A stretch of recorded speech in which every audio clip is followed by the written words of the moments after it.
So hello guys, welcome back to another video.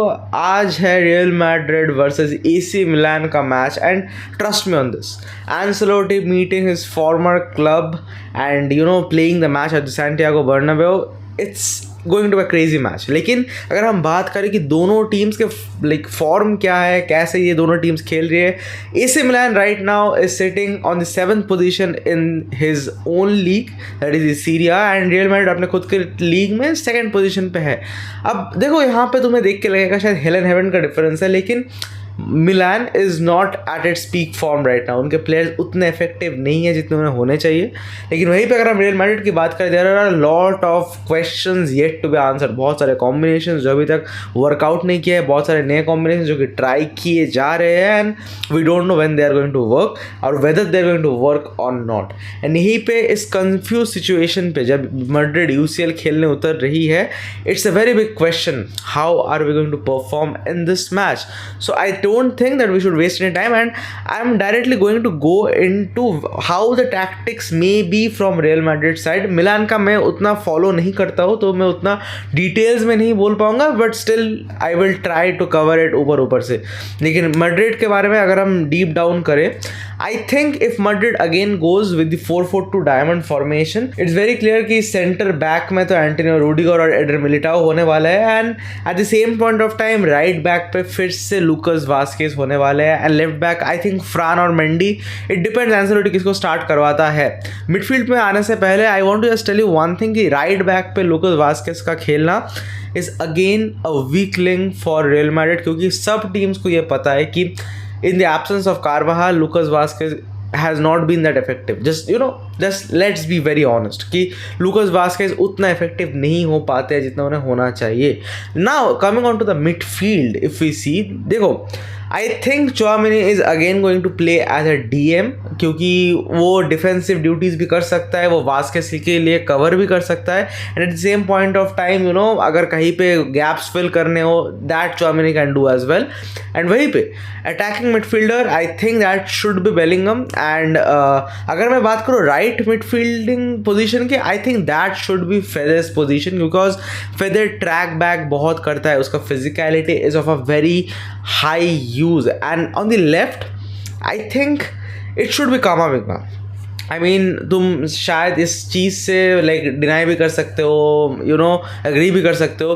कामा और Modric I think should be the other midfielder जो कि left side पे mostly खेलने वाला है, या फिर लेफ्ट से शायद वो सेंट्रली भी आ सकता है। बट उस टाइम पे प्रेशर पड़ने वाला है फर्लन मेंडी पे या फिर फ्रान गार्सिया पे, जो भी खेलने वाले हैं उस फ्लैंक पे, क्योंकि when Vinicius Junior is going to go up with the ball, and अगर मिलान काउंटर मारती है फिर उस साइड पे कौन डिफेंड करने वाला है, that is also a question. But still I think playing Kama or Modric on the center or that left flank of the pitch is going to work for Madrid as well. लेकिन the main problem that comes down here is, should you start Mbappe after such poor performances? And last match में जो हुआ of side पे of side, अब देखो मिलान वो team नहीं है जो कि ऑफ साइड ट्रैप्स तुम्हें करेगी। Let's be very clear about this. Mbappe, Vinicius, ये दोनों बहुत ही क्वालिटी प्लेयर्स हैं, we are no one to teach them कि कैसे खेलना है। लेकिन are you going to keep Rodrigo out of the first playing 11? अब देखो, ये चीज़ कोई सीक्रेट नहीं है कि Rodrigo always becomes the scapegoat, उससे ही सबसे पहले टीम से निकाला जाता है, because he is the easy one out.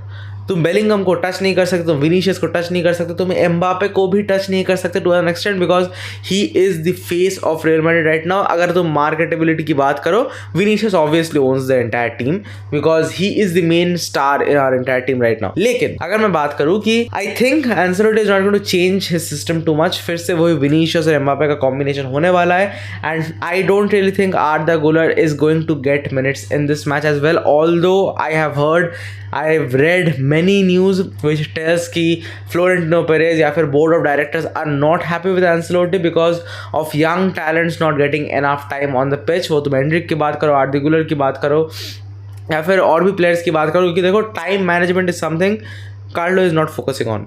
वो बहुत ही स्टबर्न एक लाइनअप पे उतरते हैं, and the main problem about Madrid पता है क्या है, हम पे ना कोई प्रॉपर सिस्टम नहीं है। Real Madrid unlike other clubs don't have any proper system. तुम पेप का सिस्टम देख लो, तुम फ्लिक का सिस्टम देख लो, तुम इवन कि मिलान का सिस्टम भी देख लो. Real Madrid doesn't operate in any system जहाँ पे तुम इस प्लेयर को उठा के इस प्लेयर को बिठा दोगे. It all happens on to some extent an individual brilliance and वहीं पे थोड़ा थोड़ा टैक्टिक्स भी रहता है. And that is Ancelotti is why he is famous for. And at the same time ये चीज़ कभी कभी आपको बैकफायर भी करता है. लेकिन what can we lack in this match? देखो, वास्केज का पॉइंट मैं पहले ही कवर कर चुका हूँ कि Vazquez can be a very weak link who will be targeted by Milan क्योंकि उस फ्लैंक से अटैक आने वाला है. Trust me on that. But above everything, I think defenses need to be at their level sharp best. Militão से वो जो गलती हुआ था प्रीवियस मैच में कि लेवेंडोव्स्की आके फ्रीली हेडर मार के चला गया, या फिर रूडिगर की अगर बात करो, they cannot be that much sloppy in their own space. लेकिन एक काम करते हैं, हम मिलान के बारे में बात करते हैं क्योंकि मैंने मिलान का लास्ट मैच जो मोन्जा के अगेंस्ट था वो थोड़ा बहुत देखा कि कौन से प्लेयर कहाँ पे खेल रहे थे या फिर कहाँ पे उन लोगों के इम्पैक्ट पड़ रहे थे. देखो, मिलान के बारे में one of the most fascinating things पता है क्या है? उनके most of the players are out of form right now. ज़्यादातर प्लेयर्स अभी एट द लेवल बेस्ट नहीं खेल रहे. And there are certain players who are very poisonous. For example, Theo Hernandez, Rafael Leo, Alvaro Morata for some cases क्योंकि he is a gun striker man. तुम euros में भी देख चुके हो. Yes, Alvaro Morata has dipped in his form, but फिर भी you cannot write him out of the equation. इसके बाद if you speak about Pulisic is in a very good form right now. लेकिन पता है इस अटैकिंग मिडफील्डर का एक और खासियत क्या है? He is an attacking midfielder but he prefers going to the left wing as well. क्योंकि अगर तुम पिछले मैच का हीट में आप देखोगे वो बंदा सेंटर ऑफ द पार्क में भी था. And more of the times अगर तुम हीट में अगर प्रॉपरली फॉलो करोगे he was always drifting towards the left. And that does shows us कि आप पुलिसिच को भी हल्के में नहीं ले सकते. You have to man mark him all the time. आप अगर उसको स्पेसेस दोगे he is going to exploit that like anything. And हम जो भी बोले कि मिलान इतनी अच्छी टीम नहीं है, उतनी हाईली रेटेड अभी नहीं है, अपना बेस्ट फुटबॉल नहीं खेल रही है. देखो, लिल भी नहीं खेल रही थी. They smash Real Madrid and they went away. तो मतलब स्मैश नहीं कहूँगा, ऑल्दो वो एक पेनल्टी मारे थे, लेकिन real Madrid were not at all good in that match. लेकिन यही पर अगर हम बात करें मिलान की, देखो, Theo Hernandez, Rafael Leao double downing on Lucas Vazquez is something I am kind of scared for because Lucas Vazquez cover देना होगा उसको. लास्ट मैच में बेलिंगम ने कवर दिया था. इस मैच में I expect Tchouameni to hold the DM position as well and Lucas Vazquez को भी वो थोड़ा बहुत सपोर्ट दे. एंड बेलिंगम आई थिंक इस मैच में भी उससे बाल मजदूरी करवाया जाएगा. And it is not of any more surprise to me क्योंकि बेलिंगम को जिस तरीके से यूज़ किया जाता है, his actual potential is not really being used right now. And उसे जो बस भगाओ भाई, बस अटैकिंग मिडफील्डर को भगाओ. वो राइट में भी कवर करेगा, वो अटैक भी करेगा, वो डिफेंड भी करेगा, डिफेंस से ट्रांजिशन करके बॉल आगे भी भेजेगा. तो देखो, बहुत सारे काम हैं. This match is not going to be that easy as it looks. If you ask me, I think the scoreline will be a narrow 3-1 or 2-1 type of a scoreline जहाँ पे रियल मैड्रिड एक tight win लेके निकलेगी इस match से. क्योंकि देखो, ये मैच दोनों ही टीम्स के लिए बहुत इंपॉर्टेंट है if they want to qualify comfortably directly to the top 8.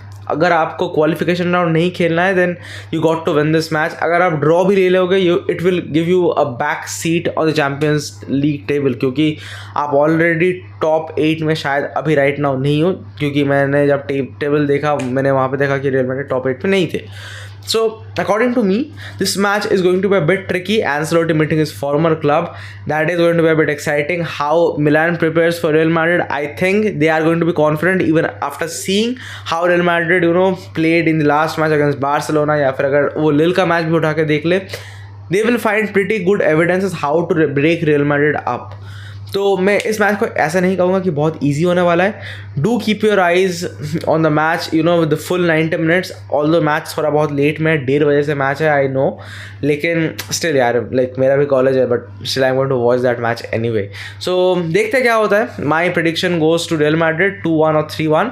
And yes, I will see you guys in the next one. Video कैसा लगा बताना. अगर अच्छा लगा तो like, share and subscribe the channel. Instagram पे फॉलो कर सकते हो, दमाज YouTube. And I will see you guys in the next one. Until then, take care.